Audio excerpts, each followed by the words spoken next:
En haut de l'affiche de ce 5e numéro, on retrouve tout d'abord Muriel Robin, humoriste favorite des Français. Arrive ensuite, notre Amélie Nothomb, qui a loupé de peu le Goncourt, mais signé avec soif, cette rentrée, son meilleur roman de la décennie. Elle est en forme, toujours exquise, on se réjouit de la retrouver et espère déjà la voir chapeautée de noir et de Pompilio.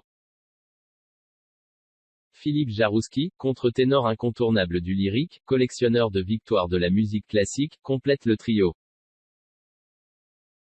Croisons les doigts pour qu'il chante et nous offre un air de Cavalli de sa sublime voix de tête.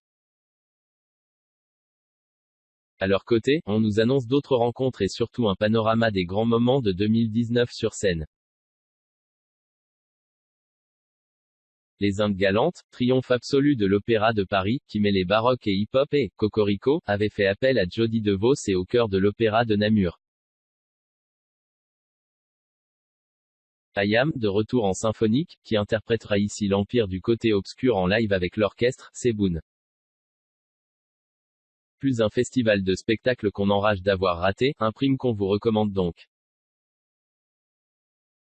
Car si elle cherche encore un peu son public, l'émission a trouvé ses marques et son identité depuis sa première, il y a tout juste un an. Ce jeudi 19 décembre, sur le plateau du Grand Échiquier sur France 2, Amélie Nothomb a fait quelques confidences très inattendues sur les dessous de sa statue au musée Grévin. Au sens littéral du terme, le Grand Échiquier était de retour sur France 2. Ce jeudi 19 décembre, pour le 5e numéro de l'émission, Anne-Sophie Lapix était toujours aux commandes du programme, et a ainsi accueilli des invités de marque.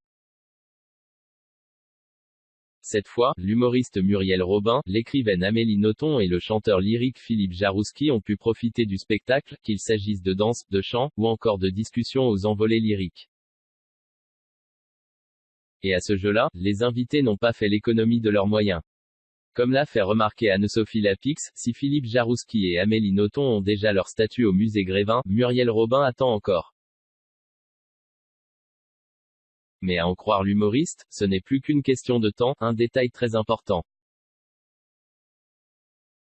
L'occasion pour Anne-Sophie Lapix de rebondir sur le sujet, et de donner la parole à Amélie Nothomb. Je crois que vous aurez des conseils à donner, notamment sur la lingerie à utiliser. L'écrivaine ne s'est pas fait prier pour enchaîner sur une anecdote pour le moins surprenante, confiant ainsi que, la veille de l'inauguration de sa statue au célèbre musée Grévin, quelques prérogatives de dernière minute lui ont été soumises. Les gens du Grévin m'ont appelé pour me demander quelle lingerie pour ma statue, a-t-elle ainsi expliqué.